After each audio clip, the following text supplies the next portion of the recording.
may fàttali sunu gan ni Alpha Sidibé lay wuyoo directeur de la prévention et de la gestion des inondations. Chérif, mën nañoo dugg ci waxtaan wi ak Barka muy situation ba am ca Guinée. waaw situation bu am ca Guinée léegi leer na Alpha Condé nekk na candidat dem na sax ci cour constitutionnelle ba ngir rek daal di déposer lii di candidature am gis nañ ko semaine passée takk masque moom ak ñi nga xamante ne ñoom ñoo koy jàppale. ku jógee it naka noonu gis nga sànq ci journal bi Cellou Dalein Diallo mi nga xamante ne kon mooy le principal opposant bu Alpha Condé def lu nu mel mu mel ni kon Barka lan doon xiini miini ci wàllu ndax dana ko defam du ko def moom Condé mujj na koo def. mujj na ko def te loolu warul bett kenn ci koo xam ne yaa ngi doon seetlu acte yu Alpha Condé posé depuis très longtemps ba partisan wam yi ay ñoñam commencé junju affaire ne troisième mandat war na ko mën def mu bàyyi leen ñu koy dawal te weddiwu ko moom moo njëkkoon wane ne ay jalon la mu ngi doon testé xam nga affaire troisième mandat bi toujours soo xoolee Afrique dafa am nu muy commencé ñu gën a jege kilifa gi président bi toujours ñooñu ñoo koy njëkk fësal wax ne troisième mandat war na mun am te am na sax terme yoo xam ne moom nga utiliser partout suñu leen waxee ne dafa am limitation wala constitution bi daf koy tere ñu ne la du constitution du bible du Coran et généralement su fekkee kilifa bi dafa bàyyi ay ñoñam di ko wax dànkaafu artuwu leen mën nañ jàpp ne ci première phase test bi lay nekk léegi lan mooy des mooy xool rapport de force bu muy def ak opposition bi rapport nan la ko communauté internationale bi di defee et cetera donc Condé daf ko def étape par étape ñun amoon nañ chance dem interview ko ci biir bureau à Conakry man Alioune Badara Fall ak Serigne Diagne mais question yi bu nga ko posé ci affaire troisième mandat bi lim ci tontu woon moo doon wane ne ci tànk yooyu la jëm donc pour ko am seetlu loolu du bettul kenn. léegi réaction yi doon xaar surtout ci kujje gi dem ci mbedd mi comme ni ñu daan defee jàmmaar loo am dafa mel ni opposant bi di Cellou Dalein Diallo moom it li mu wax dafa yaakaar ne kon bu koy daan ci mbañ gàcce yi la mais pas ci mbedd meeg fitna. waaw xam nga ñoom balaa sax Condé di wax ne dafay nekk candidat di ko fësal ñoom référendum bu mu waxoon ak élection législative yi da koy def ñoom yooyu lañ defoon ay manifestation defoon ay manifestation yoo xam ne manifestation yu ñu musul gis presque Conakry am na sax ñu xayma woon ci gën a am doole yi dem na ba ay 1 million de personnes donc opposition bi lu fa bees mooy que Cellou moo nekkoon seen chef moom moo fa yore parti bu gën a mag mais ci bii wàll dafa am ñu ko fekk si ci lu ñuy wax Front national de défense de la constitution mu nekk rassemblement bu mag a mag boo xam ne dafa rassembler syndicats yi parti politique yi ak société civile mu doon foofu presque gulet avant jàmmarloo bi ñu ci gënoon fa Cellou contre Alpha la wala ay Sidya Touré ay Lansana Conyaté mais là dafa laal presque secteur yëpp et puis mbooloo bi nu mu génnee nu ñu takkoo woon ñoom yaakaaroon nañ ne loolu dina tax Alpha Condé dellu ci ginnaaw et effectivement meloon nañ sax ku ci dellu ginnaaw parce que bu mu desee ñaar ñuy def référendum bi daf ko toxaloon mu mel ni opposition bi xawoon nañ ko imposer rapport de force mais Alpha dafa mën politique dafa mel ni ku leen xaw a nelawal tuuti ba mu mel ni lâché na du lest rek après mu ñëwaat mu def ko et opposition bi dañ ne woon kenn du fa def référendum bi dinañ ko saboter donte ci jouru élection yi lu ci fu bëri sur Conakry ñi ñu jotuñu voté ak yeneen parti Guinée fu opposition bi gën a amee doole waaye Alpha Condé fexe na ba jàllale référendum donc foofu mënoon nañu wax ne bettul kenn mu def prochaine étape bi mooy daal di ñëw ne dafay nekk candidat. mais yëf yi est-ce que dina am impact ci stabilité réew mi donte dégg nañ Cellou ni voilà ci urne yi la koy jaamaarloo ak moom mais est-ce que population bi dinañ ko nangu. Guinée mënuñu wax réellement que am na stabilité wax dëgg yàlla depuis ba fa Alpha Condé toogee. 2010 la jël pouvoir bi ci ay anam yu xaw a doy waar. parce que ci premier tour bi Cellou moo ko rawoon jël am 43% moom mu am 18%. ñu daal di toog surtout diggante premier tour bi ak deuxième tour bi jël na presque ñeenti weer. loolu kenn mësu ko gis ci Afrique. ba pare moom mu jëloon amoon 18% ñëw am 52%. communauté internationale bi reconnaître victoire bi. Cellou aussi nangu nañu gagné ko mais ñu bëri dañ jàppoon ne dañu wañ loxoom benn te ñaar dafa ragaloon contester élection yi mu indi fa guerre civile jàpp ne day bàyyi Alpha daal di def mandat bi pour la stabilité du pays et après moom mu daal di ñëwaat mais soo xoolee boobu ba léegi noonu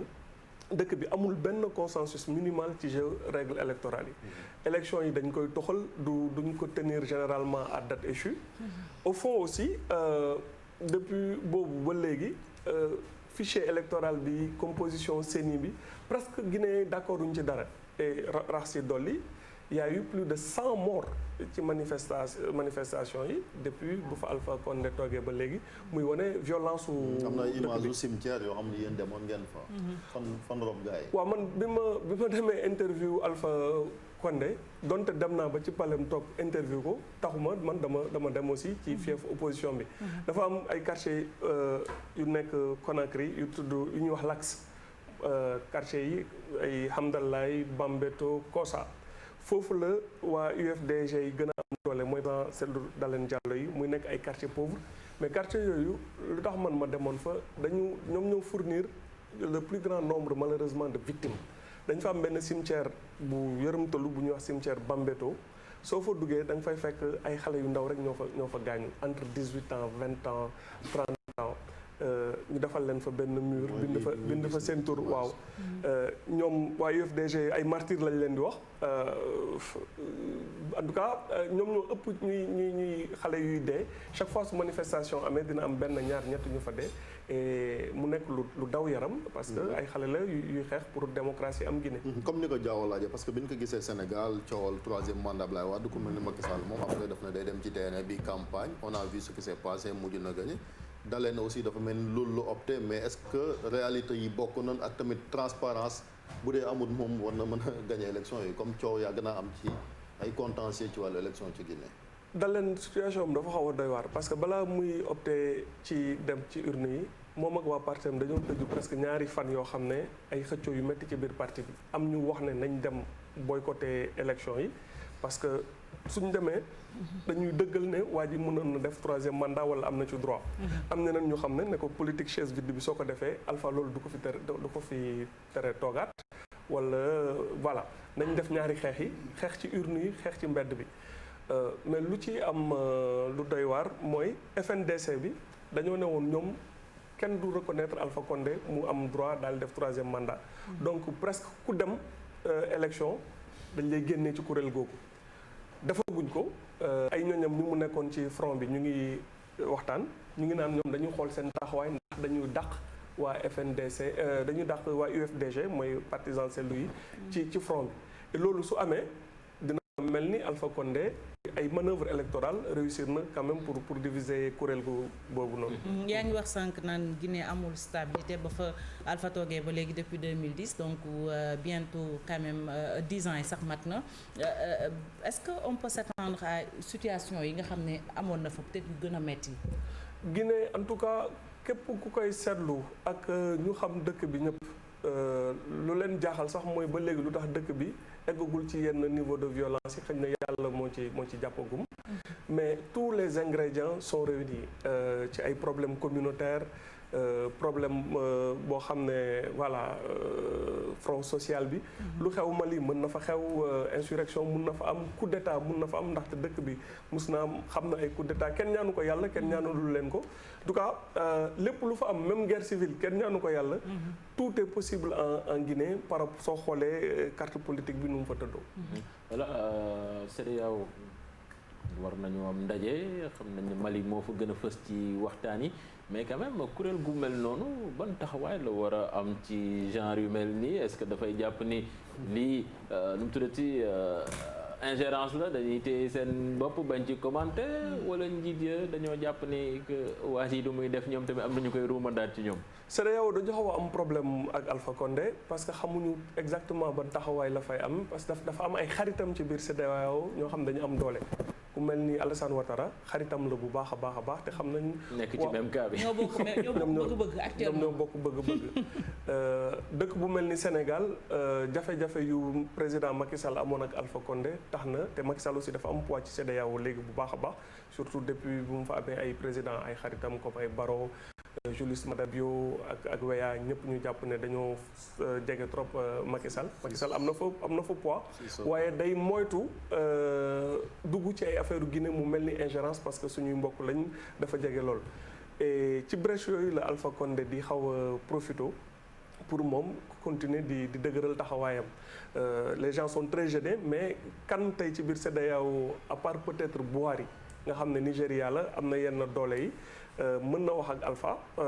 ba tere ko def yenn yi bëriwul waa francophonie organisation internationale francophonie par exemple ñoom retiré woon nañ seen ay observateurs pour def un peu pression sur Alpha mais surtout au-delà de la CEDEAO pour ko xam Alpha Condé dëgg am na ñaar ba ñetti nit ñu nga xam ne ay xaritam lañ dëgg ñoo mënoon wax ak moom te ñoom ñett ñëpp ay sénégalais lañ mais malheureusement ñaar ñi dañoo génn àdduna kenn ki mooy Babacar Touré. bu fi jógee daf ko jege woon lool ñun organisé woon nañu sama première rencontre ak Alpha Condé man ak ay journalistes sénégalais en 2015 Babacar Touré moo ko organisé woon biir palais Alpha Condé. Amath Dansokho bi fi bàyyeekoo xaritu benn bakkan Alpha Condé la woon mënoon na tëju ak moom xool ko les yeux dans les yeux wax ak moom aussi jóge na fi keneen ki professeur Albert Bourgi ko jege lool mais moom dafa xaw a tawat donc ban ci li ma yaakaar mooy ñu mënoon wax ak Alpha mu dégg leen dégluwu leen Ablaye Bathily xam na ko bu baax defoon na ci sorti wax ko artu ko ne ko li ngay def nii baaxul ci yow mais Alpha dégluwu ko malheureusement gis nañ ni beneen président bu bees yëkkati woon na fi kaddu mais ñaawoon passif muy président Guinée-Bissau